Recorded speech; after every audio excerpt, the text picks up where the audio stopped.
So we're back on now, and we were talking about Bob Denver. I loved Bobby. I mean, I can't say he was my favorite because of course, I loved Dwayne too. But Bobby and I think, were closer than I was to anyone else on the cast. And one of the reasons is a couple of incidents that happened that were not on the set.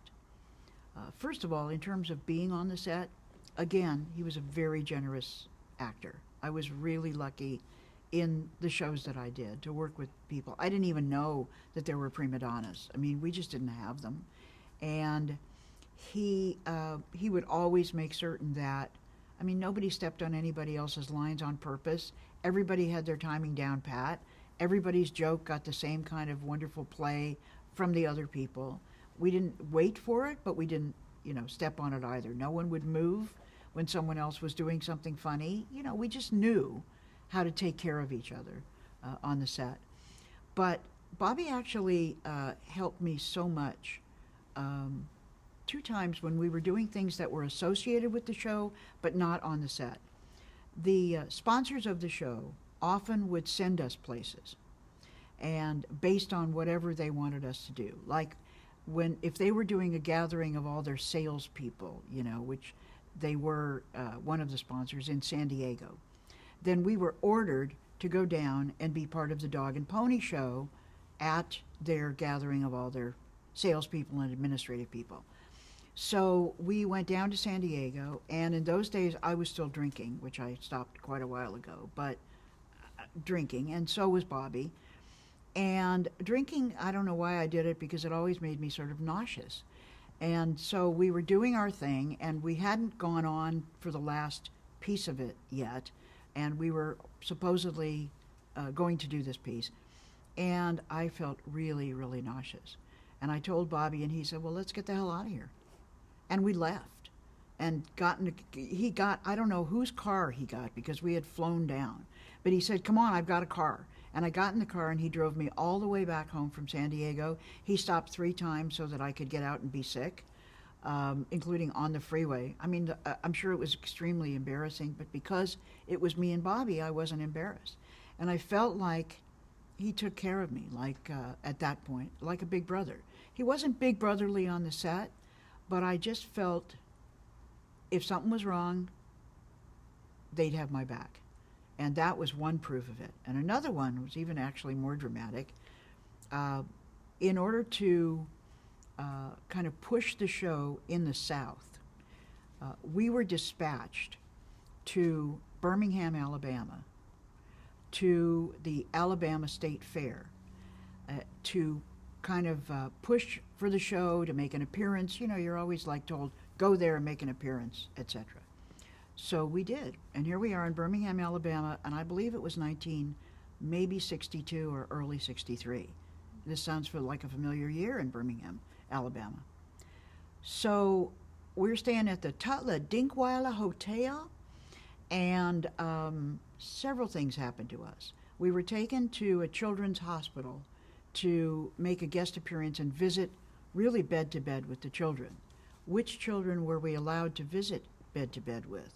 Oh, you guessed, the white children. And so Bobby and I, being from California, actors, rebels, and we didn't like that crap, we took off from our handlers, went downstairs into the basement, which is where the black children, their floors were in the hospital, black children, black nurses, black doctors. And it was just as embarrassing, I think, for the black doctors and the black children as it was for the white doctors and the white children, because we crossed the line and we didn't know. But he just grabbed my hand, and we ran downstairs, and we're like, hi, we're from Dobie Gillis, and we wanted to come visit you as well. So we also, one night we were out quite late, went back to the hotel, and when we got in the elevator, in those days they had elevator operators, you didn't just push the buttons. And so it was an African-American woman, kind of an elderly woman, sitting on kind of a stool, and they had these kind of things that would take you, up to the floors. And there were 3 white guys in the elevator with us who were insulting her from the minute they got on the elevator and calling her names that we don't use anymore in any kind of company. And Bobby got angry and told him to stop. And by the time we got up to our fifth or sixth floor, they had bloodied his nose and beaten him up. And so I had to help him get back to the room. But I was really proud of him. I was really proud of him because he stood up for her. And these kind of experiences, I wouldn't say that we made any dent in, what was going on in Birmingham, but we were shocked. I mean, we would walk down a sidewalk, and black people, we didn't understand this was the law. They would be required by law to step off the sidewalk and walk in the gutter because a white person was walking on the sidewalk. So after we got home, and then it was water hoses, shooting people in the street, and Birmingham just erupted. We kind of understood better what had gone on. But my generation at that time and his wasn't much of an activist generation. It's almost like we felt like we did what we could. And I felt even closer to him after that. It was like we'd gone through a really serious thing together. And he again had, as they used to say, shown his mettle. Mm-hmm. So you mentioned these sort of publicity tours and things for the sponsors. Talk a little bit more about that. The worst thing about being on a series is when they send you around to do this stuff. You have to go, the sponsors having a little gathering of all their stupid salesmen, and you show up. I mean, it's really like you're some kind of commodity that belongs to them. And, in the contracts, which have a lot of boilerplate, they say, you're going to do this, and you think, well, that's no big deal. Maybe they'll send me to Chicago or New York or somewhere fun, not Des Moines, where they always send you, or some, Birmingham, Alabama. So it was kind of fun sometimes. On the way to Birmingham, Alabama, we stopped in New Orleans, and the mayor of New Orleans was a big fan of Dobie Gillis, came out to the airport and gave us keys to the city of New Orleans. Now, we never left the airport, so I didn't see New Orleans for like a decade later, but I have a key to the city of New Orleans that was given to me, and that was fun. And going to Birmingham, that was fun. Going to the Alabama State Fair, I'd never been to the South in my life. At the time, it sounded like an adventure. But mostly it was, you felt like a box of cornflakes or something that they were just kind of passing from hand to hand. Did you do a lot of interviews and magazine interviews and newspapers? We did a lot of interviews. I was not the star of the show. A lot of the teen magazines wanted to talk to Dwayne, but because Zelda was not a heartthrob, she was really predatory, actually. I didn't get that many interviews. And as a matter of fact, when I finally was on the cover of TV Guide, the name of the article was, "She's No Marilyn Monroe." And I felt kind of bad, actually, because it seemed like whenever they would write about it, that he was chasing nice-looking women, and then Zelda, who was not nice-looking, was chasing him. And Max, after the TV Guide article came out, Max came over to me on the set the next day, and he said, "Look, if you were really ugly, the joke wouldn't work. They would feel too bad about you, they would feel too sad about you, but the fact that you're really nice looking and funny, then the joke works." So see what I mean about generosity? I mean, it was like I didn't say anything, but he wanted to make certain that, that I didn't feel bad. Well, Dobie Gillis was a pretty popular show, so I'm imagining you're getting recognized a lot just in your daily life at this point. So what was the reaction from fans? And we had a lot of fans. It couldn't really go anywhere without people recognizing you and asking for autographs. Autographs were very big in those days. And sometimes fans were very rude. I went to a World's Fair somewhere, maybe it was Washington, I think in maybe 63, and they had a huge food court, and you waited for your food for hours because you would stand in line for the shish kebab, then you would stand in line for the green salad, then you would stand in line for the drink, and by the time you finally got to a table, you were like starving. And I remember I finally had sat down at this table, I was about to take a bite, and some man came over and grabbed my arm and said, "We're about to leave and I'd like your autograph." So one of the interesting things about being the star or featured performer on a very popular show And I learned this really as a little kid because I was, even though not everybody had a television set when Stu Irwin was on, you really learn to understand that even though some fans may be rude, mostly it's because they really care about you, that you mean something to them. And so when they ask you for your autograph, they're not just they're not just collectors. The moment means something to them. I think Woody Allen captured it very well in Stardust Memories, Stardust Ballroom, now I can't remember, Stardust something, one of his movies, where everyone that came up to him wanted to connect with him because their father had sold him a toothbrush. Or I once saw you in a drugstore. Or I checked a book out to you in the library. They want to make a personal connection.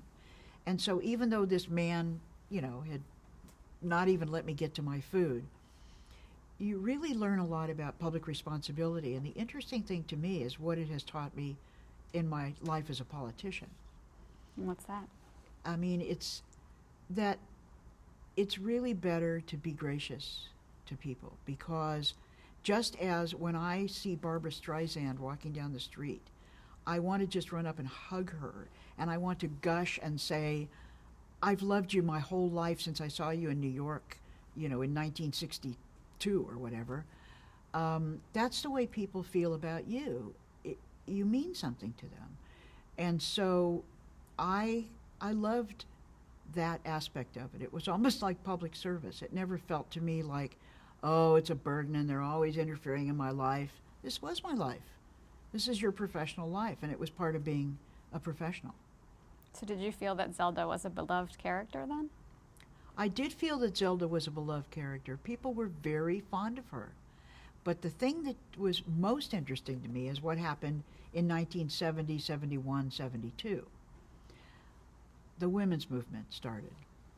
And I started getting fan mail from women who were now in their 20s saying, I just have to tell you this. I didn't actually realize it, but Zelda Gilroy was a major role model for me because she was the only woman that was allowed to be smart, and you were smart, on television.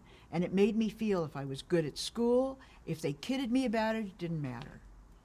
And I started feeling like Zelda had been responsible for a whole generation of smart, empowered, or beginning to be empowered women. And it was even more meaningful.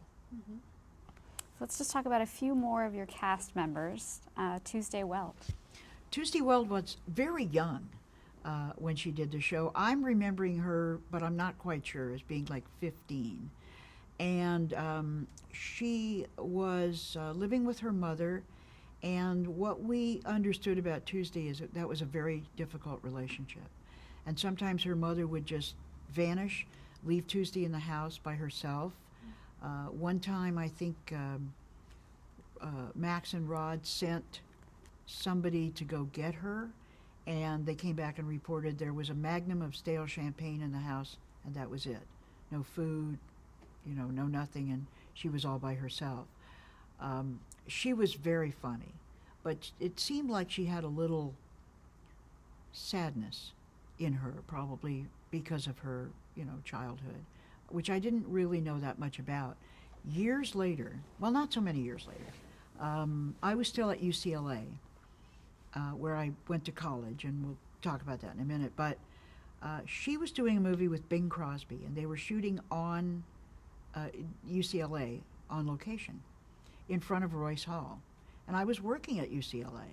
So I came and stood in the circle of onlookers, the outside circle. Tuesday spotted me and said, come on in. Come sit next to me. So I felt like I was crossing a Rubicon or something. I was leaving my circle of people at UCLA, walking back into the movie circle, sat down with her. And, we were just talking, and finally she turned to me and very wistfully said, do you think I could ever go to college? I told her, of course she could go to college, very smart. But we had had such a different life, really because of my parents being so regular, so wonderful, so cool about me acting or not acting, it was a very different life from hers. So you were attending UCLA and you were at Dobie Gillis. Yes, and it was interesting because I was on the student council.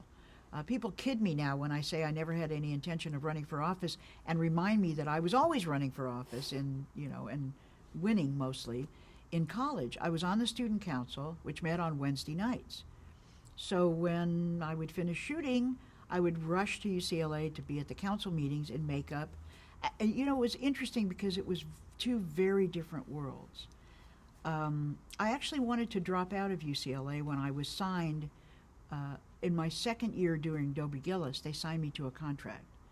I did 4 shows my first year just because Max really loved Zelda, and he started writing more shows with her in them and developing the character. By the time we were picked up for the second year, they wanted me to do 10 out of every 13. And we were doing 39 shows, which meant I would do 30. So I said, well, I guess I'll have to drop out of college. And Max said, don't. You're going to need that a lot more than you need this. And he had several honorary degrees by now as a novelist. And I said, okay, but it's not going to be easy. He said, well, what's the problem? I said, well, I'm a theater major, and part of your grade is based on showing up. You have to do the acting, you have to build the sets, you have to take lighting and all that. He said, well, change your major. Be an English major, and I'll talk to all my friends in the English department. I know a few people. So I said, well, okay. So I stayed in school. I changed my major. He did not talk to anyone about helping me with grades, but he did talk to them about allowing me to take exams if I was on the set and they were taking exams, and he would be my proctor. So Max Schulman was my proctor for my English exams and all the others. And actually, it turned out to be a really good thing that I stayed in college and got my bachelor's, because that led to a lot of different things, actually, than acting. And it was purely because of Max that I stayed in school.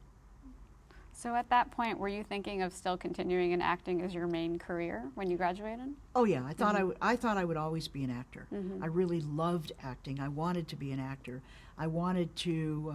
I joined Theater East to try to develop my skills, as an actor further. I did a very bad Joan of Arc, as I recall. I wasn't. I could do comedy great, but as a TV actor, you don't get a lot of training on doing a more serious kind of thing, So I never thought of being anything else but an actor. And let's go back and talk about a few more of your cast members. Warren Beatty was on the show. Warren Beatty. I just saw Warren Beatty the other night because we were at a farewell party for the current, at this moment, mayor of Los Angeles, Antonio Villaraigosa, with whom I served in the legislature. And Warren and I have been in touch over the years because he's very interested in politics and very, very interested in, what goes on and strategy and policy. And he's just a very smart and interesting man. In those days, he was a playboy. I mean, that's essentially what he was. And of course, my joke now is I'm the only woman in Hollywood he never slept with, ever. And every time I say that, and sometimes he's up at a podium kidding me, sometimes I'm at a podium kidding him, he always says, "There's still time." "Sorry, Annette," he says.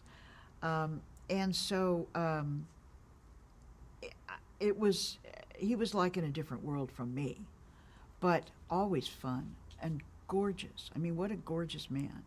Even as a lesbian, I knew this was a gorgeous man. Lesbian in the closet, of course. Yes. And you had mentioned earlier, Dwayne Hickman, you had an argument over those 4 years. Yeah, in one of the shows, and I think it might have been the third year, where they were developing more this idea that they were in junior college and they were really old enough to marry, and that Zelda was thinking seriously about potentially marriage and their relationship.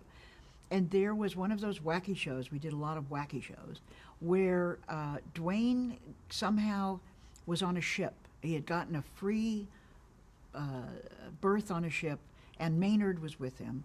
And Zelda smuggles herself aboard, in one of the little boats, and is in the little boat and reveals herself. And somehow tricks him into thinking this is a good time for them to get married, and the captain of the ship can marry them. And so he's just worn down. He's just tired of being pursued. He knows she's so much smarter than he is, and she'll always get her way, and he agrees. And Zelda has a crisis of conscience just before they go to the ceremony on the ship. And she has this scene where she says to him, I tricked you, and I can't do this.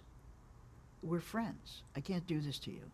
So we are rehearsing the scene, and I'm doing it like that. I mean, I'm doing it like, this means something to me. You're my friend. I can't do this to you. And he says to me, Dwayne says, are you going to play it like that? So serious? And I said, well, it's a serious scene. And he said, this is a comedy show. I said, things are only funny when you actually have a serious moment and then you alleviate it. And we had this big argument about drama and comedy and how to do the scene. And finally, for the first time in my life, I stomped off the set and I went to my dressing room. And I was livid because I was right. That scene should be played very straight. Probably 15 minutes later, there's a knock on my door. I open the door and it's Dwayne with a dozen red roses, which he had to send someone out for instantly because they don't grow on the set. I'm sorry, you're right, let's do it your way. I mean, neither of us could just bear to even have 15 minutes when we weren't being great friends. And I so appreciated that. And we went back and we did the scene serious, but not as serious as I was doing it, because Rod said, maybe it's just a little too serious, you know. But that was the only fight we ever had, ever. So you mentioned some of the zany plot lines in your favorite episode. Are there any other Dobie Gillis moments that stand out for you? There was something about aliens coming. There was something about chickens from outer space. I don't even remember what that was about. But the interesting thing, and we'll get to talking about the reunion movies, is that Max had an incredibly fertile imagination, crazy imagination. And he would think up these really wild plot lines that we would treat as though they were the most natural thing in the world. You know, the ground could open up and everything, the whole, malt shop could fall in, and we would go, whoa, I wonder why that happened. I mean, it could be just nutty. Tanks could come down the street, and they would say, well, the army must be in town. You know, I mean, really big and crazy things. And then we would get involved with whatever craziness was going on. If a tank was coming down the street, the next thing you'd see Zelda in a helmet, driving one of the tanks, because we had to use it in order to knock down a building or something somewhere. And you'd see the tanks going down the street, and then they, one would go that way. And I don't even remember what they were about, because honestly, when you're doing a show, you do it in pieces, and you don't do it in chronological pieces. And it's week after week after week, and essentially because we would work so fast and we had to know our lines, it's a lot of, as they would say now, a lot of RAM and no hard drive. I mean, everything would be in your brain at the time to do a scene, and then you would do the next scene. So I don't actually remember the plot of a lot of the shows, and people will come up to me all the time on the street and start talking to me as though I should remember exactly what they just saw yesterday. And, I say, oh yeah, but I don't remember. So then in 1962, towards the end of Dobie Gillis, there's a spin-off that's going to be made starring you as Zelda. Let's talk about that. The plan for the spin-off was extremely exciting to me. I had never been the star of anything. Mm-hmm. And I discovered in the course of the development of that pilot, the Zelda pilot, the casting of it, the plot of it, that the star of a show could be deeply engaged in what was being developed and going on. They didn't treat me like a kid. I was 21, and I was in every meeting with them. I was in every casting meeting with them. I was in late night meetings where they would talk about whether to keep a scene in or throw it out. I was in meetings where they would try to figure out what are they going to do to make Zelda's character her monologues at the beginning, kind of like Dobie's, where he would be, the thinker, and he would do a monologue. She would do a monologue at the beginning too, and finally we decided she would be playing the cello, and she would then pause and do her monologue and play the cello. I didn't play, of course, but I would, of course, learn, because if you have to ride a horse, you learn to ride a horse. If you have to sing an aria, you learn to sing an aria. That's what you do when you're acting. So I was very, very excited. And we developed the script, we cast the script, we shot the show. From what I heard from the people on the set, from Rod and Max, CBS was pretty high on the pilot. So I, of course, had to discontinue my contract with Dobie, sign a new contract, because if the pilot's sold, you have to be under contract to do the series. They need to tie you up for that. So I didn't have a contract with Dobie anymore, and I had signed the contract for Zelda. So in 1959, I had met and fallen in love with a woman, and it was very secret. I didn't tell anybody. I made up boyfriends that were conveniently out of town for everybody on the set who was wondering, whether I was dating or not. And we would tell stories about who we were dating, and during the break, I would pretend that I'd gone to New York and seen my boyfriend, and, it was a lot of lying. And so I was in a relationship, not living, I was really too young and in the closet, not living with my partner, although I could have, because in those days, we had roommates. Everybody didn't think if you were living with a roommate, you were a lesbian. You had a roommate, and so, but that was sort of what my life was like. So the pilot was finished, and apparently it was shown to the president of CBS, Jim Aubrey, and nothing ever happened with it. And not very long after we expected it was going to be picked up, I was on the set visiting, and Rod Amato asked if we could just take a little walk. He wanted to talk to me. So I said, sure, I'm chirpy. I don't know the thing's not selling. I don't know what's going on. So he says, the pilot's probably not going to go. And I said, real? Why? And he said, well, Jim Aubrey looked at the pilot and he said, he thought you were just a little too butch. Well, I felt like someone had cracked an ice cube on my head and it was running down my whole body. Because when you're in the closet, the worst thing that can possibly happen to you in the industry is if you get outed or somebody knows, because you will lose your career. Certainly in those days, that was the case. And people think it's all over now, but it's not. It still can happen. But then it was, of course, in the early 60s, very dangerous.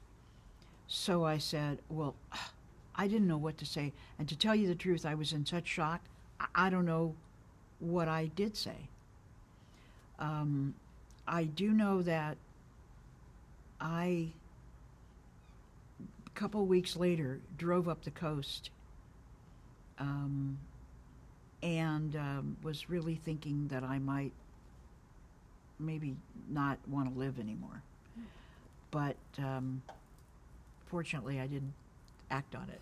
But you just think all kinds of stuff. My life is over. They're going to find out. I won't have any career.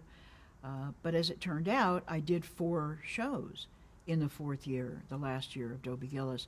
So in a way, I was kind of rescued by Rod, and it was good for them too. But I only did 4 shows. So did you re-sign a contract with Dobie Gillis then? No, or it was freelance. But it didn't matter. If they wanted me to work, I worked, and they paid me what I was being paid, which was the huge sum of $500 a week. And what was the premise of the Zelda pilot? What was the storyline for her? Really sort of the same thing, that she was really very smart and that she could do anything she wanted, but she had a conflict in terms of not knowing what to do without Dobie, because who was not an element in the show, because in a funny way with Dobie, she could be as smart, as strong, as good, as interesting as inventive as she was, Zelda was more worried about whether she'd ever be able to get a boy if she was going to be so smart and strong and capable. So how was it for you playing that at that time? I didn't care. I was going to be the star of a series. It was fine with me. I trusted Max. He was not going to, throw Zelda under the bus. And frankly, it was a real conflict for smart girls. It was not fiction. So Dobie Gillis then comes to an end in 1963. Right. Do you know why the series ended? They changed the premise of the series quite a bit in the fourth year, and the boys went into the Army. And so I think there was less interest in them in the Army. I think it wasn't really a good direction for them to take. But they didn't know what to do in terms of expanding the show and having us grow up. It really made sense that Zelda and Dobie would get married, frankly, and they weren't going to go there yet. The other thing is television was changing a little bit. It wasn't quite All in the Family yet, but the 60s, there was just something different beginning to happen.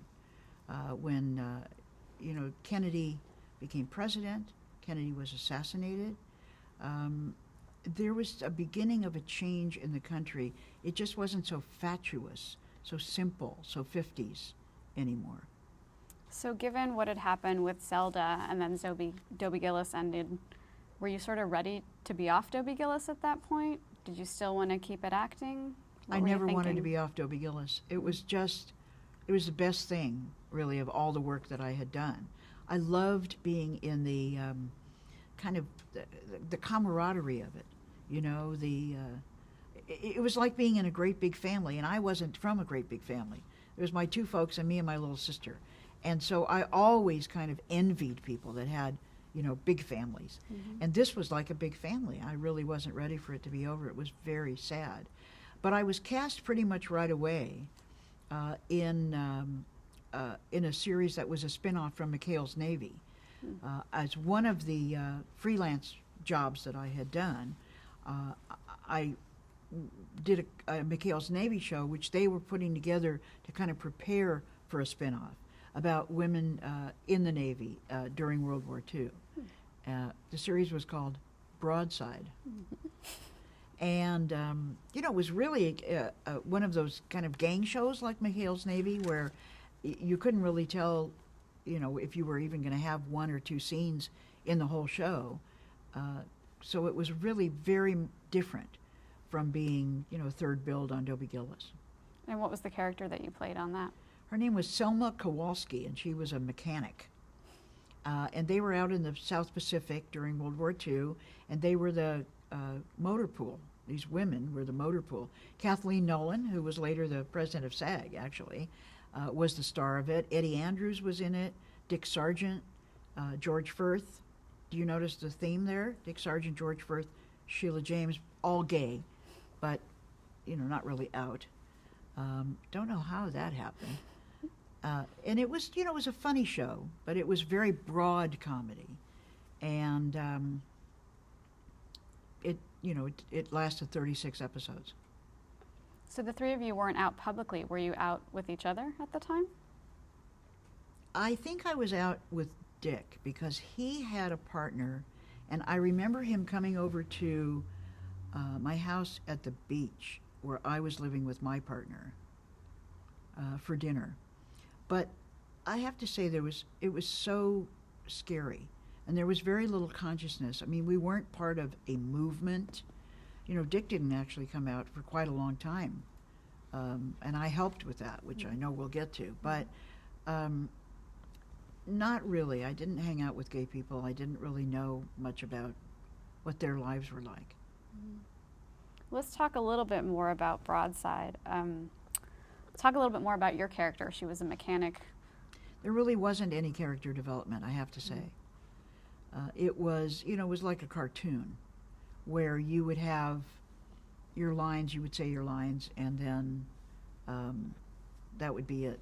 We didn't really develop a character.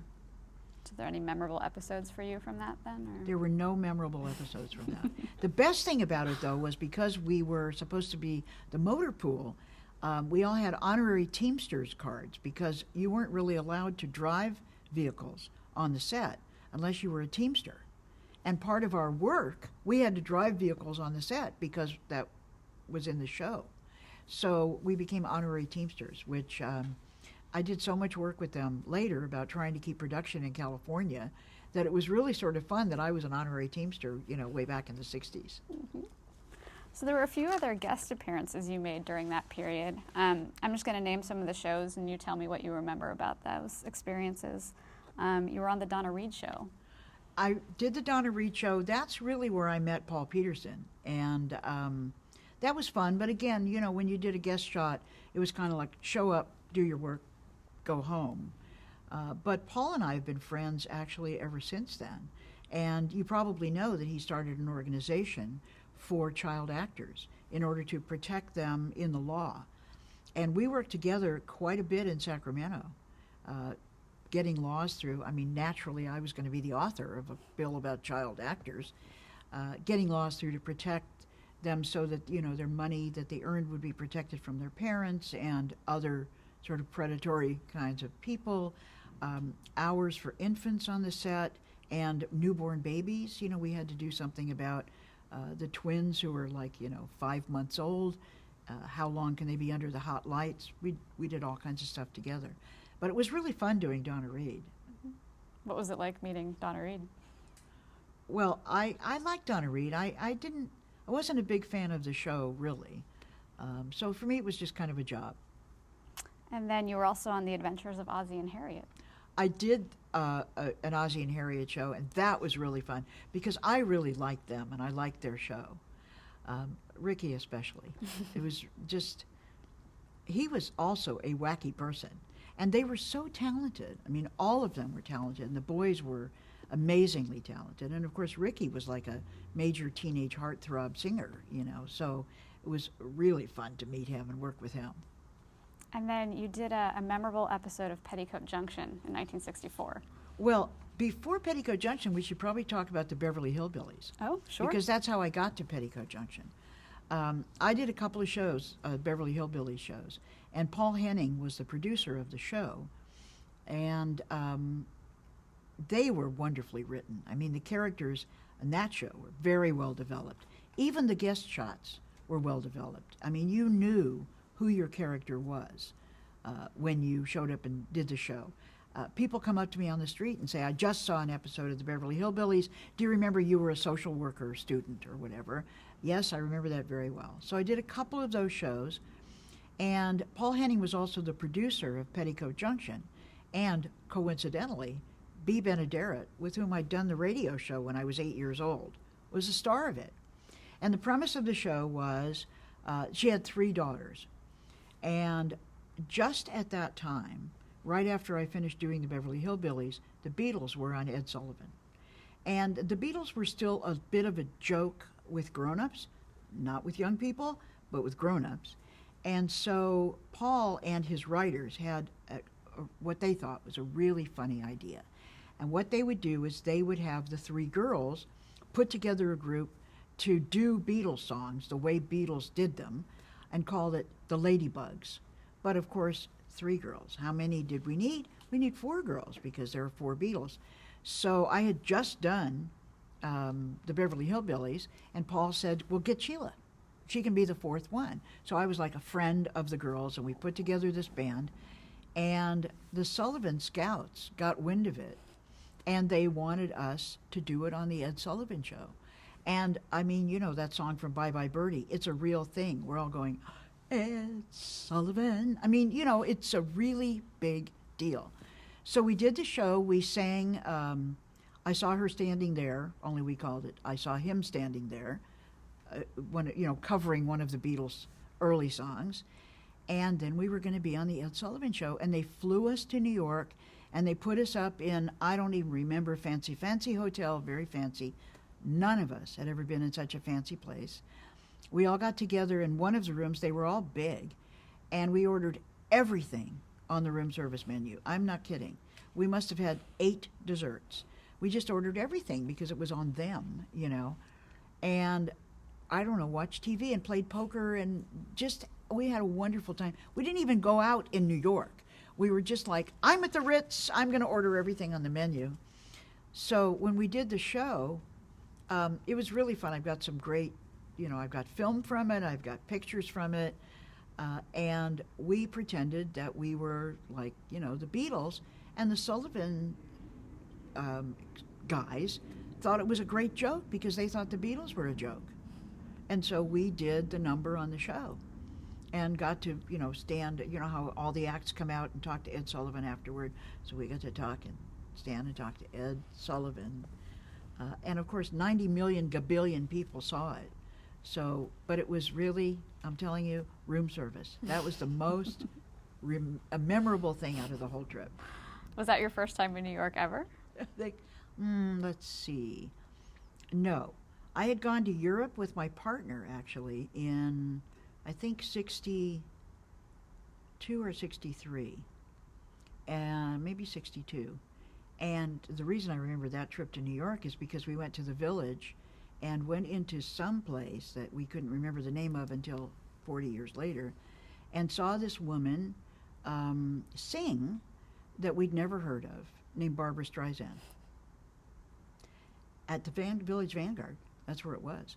And everybody's talking at these little tables, talking, and she comes out and she looks like she bought her clothes at a secondhand store, which she had.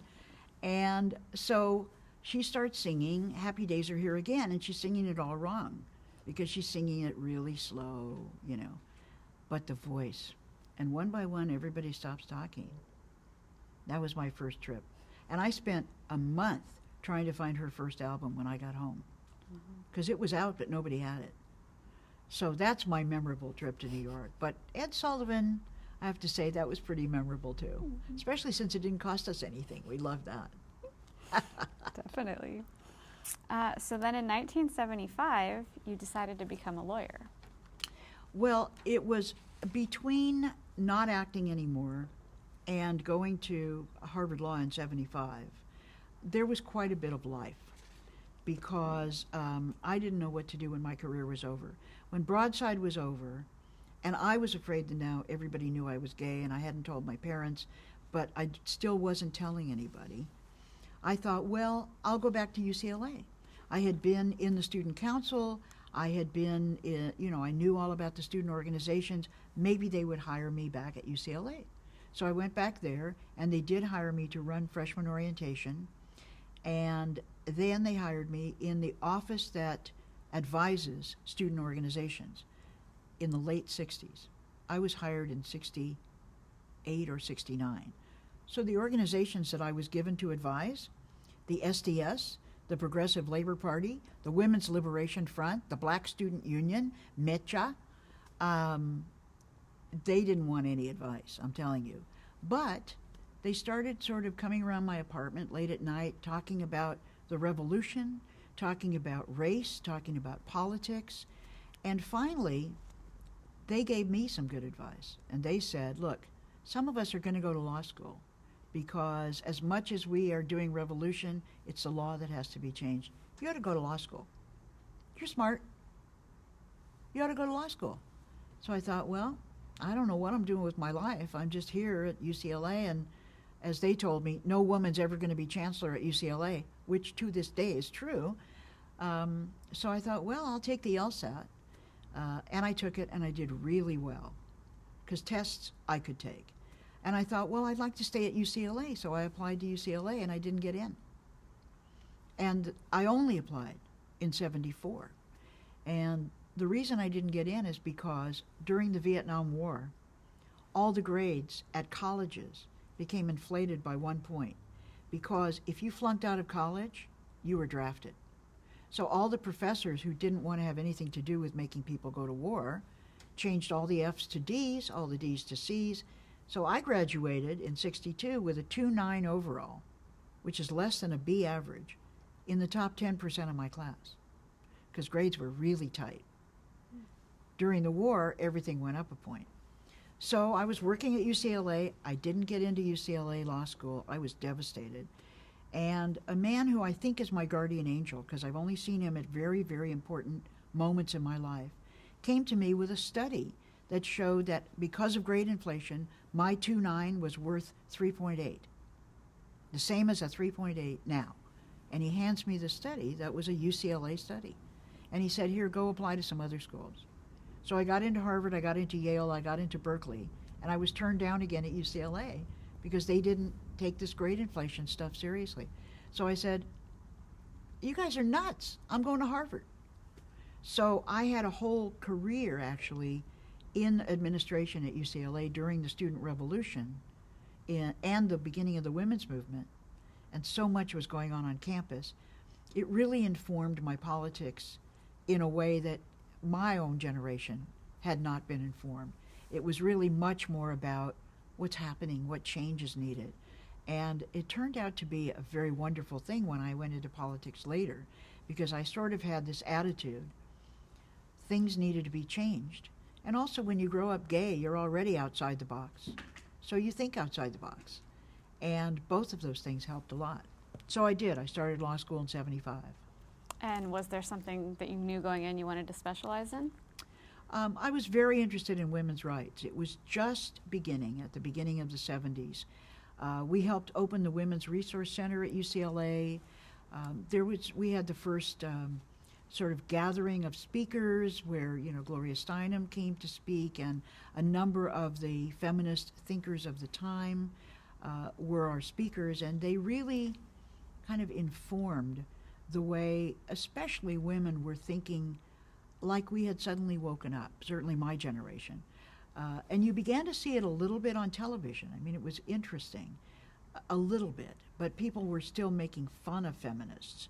They were still making fun of women who wanted to do something outside of the home. Things were really roiling, I think, in television. Edith, where in All in the Family, what the characters were like. She, a kind of traditional but feisty, but traditional wife, and the daughter, who was much more mouthy. Things were changing. And I was really interested in women's rights, but when you start law school, you mostly don't know what you want to do. I was 34, which was very helpful because I already knew who I was. I thought, I'm a good person. I don't have to worry about that. They're not going to change me.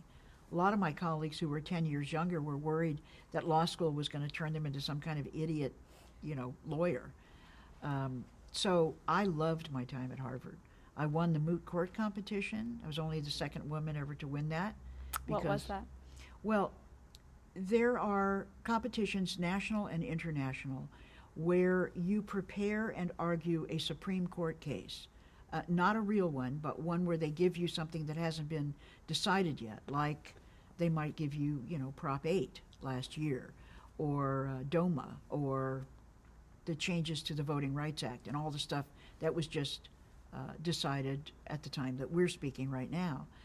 And you prepare, you have a team of students, and you prepare, and you argue, and you write a brief, and you generally, there's winners and losers, just like in the courts.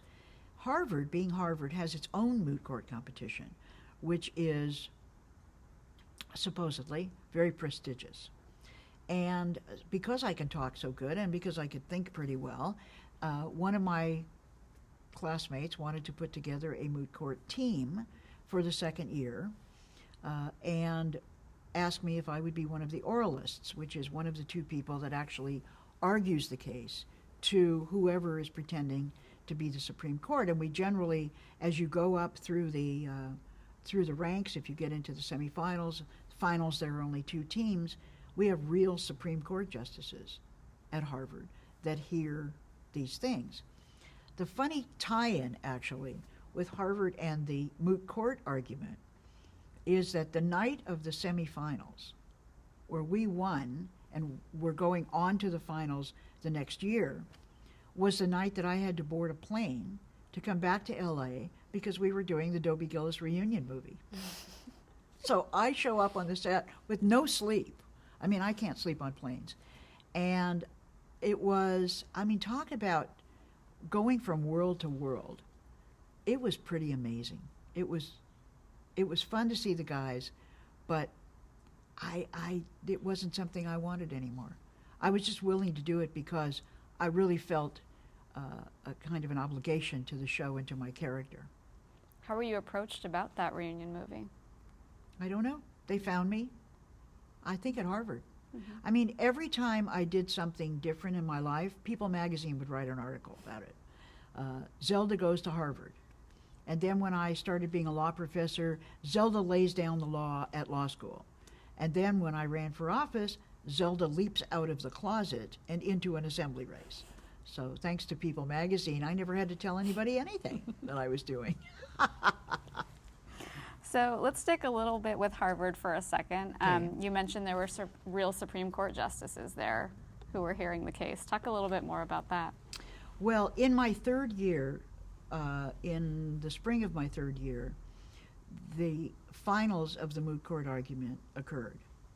And the Thurgood Marshall was our Chief Justice. And then they had the presiding Justice of the Supreme Court of Massachusetts as his second, and someone from the Circuit Court in that area as the third. There were 3 judges hearing the case, but he was the chief judge. There had been other judges. Every year at Harvard, there's always a Supreme Court judge or justice that heads up their oral history project. So the argument that we were briefing and then had to make was about a young woman who had run away as a minor to join a cult. And her parents saw her on the street, and they kidnapped her. And they put her through some kind of deprogramming like they used to do with people who were in cults. But she was an adult by the time they kidnapped her and put her through this. So the question was, did she have a constitutional right not to be put through this? And we were representing her. And so I made the argument, and my partner making the oral argument, made his half of the argument, and I did the rebuttal. The rebuttal was all, as I recall it, citing St. Augustine. I don't even remember why. I think it was because he had said a person should defy their parents and follow Jesus, even if they were defying their parents. And so I was citing him as not only constitutional law, but general historical law, that a person could defy their parents. So the 3 justices leave the bench. They decide who's going to be named the best oralist, which is the highest honor that you get in moot court. They came back, and Justice Marshall announced that it was me. And he came down off the bench, and his hands were very big. And he took my hands in his, and he said, "Lady, I like your style." That is a great memory for me. Mm-hmm. So you're arguing with Supreme Court justices over there, and then you're flying back to do Dobie Gillis reunions. Right. So that is quite a lifestyle. Well, it was a lifestyle, very variegated. It remains variegated because of my acting history. I never know, really, when people are coming down the street and they start to smile at me, if they're going to say, "You're my state senator," or "I loved you on Dobie Gillis." Mm-hmm. Although I actually can tell, because if it's going to be an acting thing, they get this goofy grin on their face that they do not get when they want to talk to you about being their senator. So let's go into a little bit of a detail about that first reunion movie, 1978, Whatever Happened to Dobie Gillis. So what was the plot of that? Well, it had originally had a plot, which I don't remember what the real plot was anymore, because it was also going to employ Zelda driving a tank down the street. That's the only thing I remember about it, because it was zany. It was crazy. Max had written it. All the characters were themselves. We were talking really fast over each other, and they fired Max because they said, "Nobody's going to believe this. This is too crazy." And everybody said, no, this was like what our show was like. When you do a reunion movie, you're supposed to kind of give fans what they're looking for and have it be like your show. And they said, no, it's just too crazy. So they rewrote the script, had nothing really to do with our show. Dobie and Zelda were married. They had a kid. And it just was like doing something. But I mean, I was already in. I had signed to do the show. And when they change the script, you don't have any choice. Now, did all the original cast come back for that? I remember Dwayne and Bob. I don't remember who else was in it. And now, was this actually a TV movie or was it a pilot for a new series? I don't know. I thought it was a movie. Okay. Because in 1988, then there was another reunion. Right, every 10 years, whether we needed one or not, we had a reunion. That one was called Bring Me the Head of Dobie Gillis. Right, and that was the one where they wanted Tuesday to do the movie, but she wouldn't do it. Do you know why? No, I heard it was money, but I actually don't know the reason. You know, sometimes when producers couldn't get somebody, they would say, well, they asked too much money, but it might have been something else. Might have been that the part was too small, etc.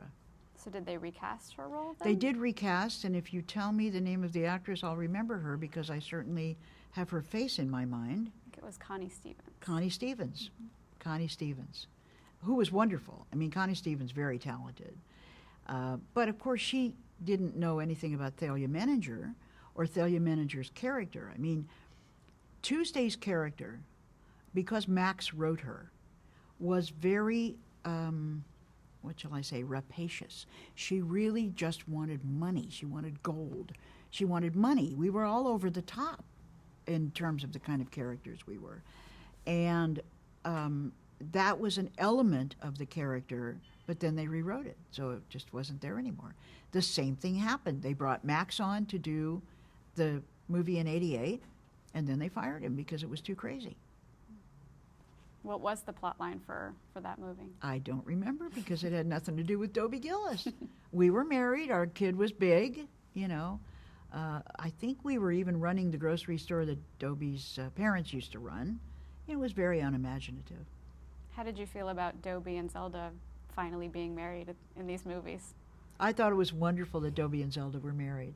I could see where it kind of didn't fit with our show because the whole point of the show was the chase and the refusal. The tension, I guess you can't call it tension, but the conflict between them because she wanted him and he wanted anybody but her. And so, but it was inevitable. We knew it was inevitable from the first show. I told him it was inevitable. Were those movies well received, do you know? I don't think so. I think they came and went.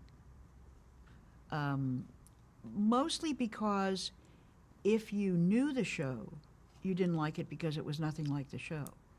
And if you didn't know the show, it was mediocre. It was just mediocre. Mm-hmm. So you had done those two reunions, and then you left law school. What year did you graduate from law school? 78. I graduated in 78. And what did you do upon graduating? After I graduated, I came back to LA because that's where I live.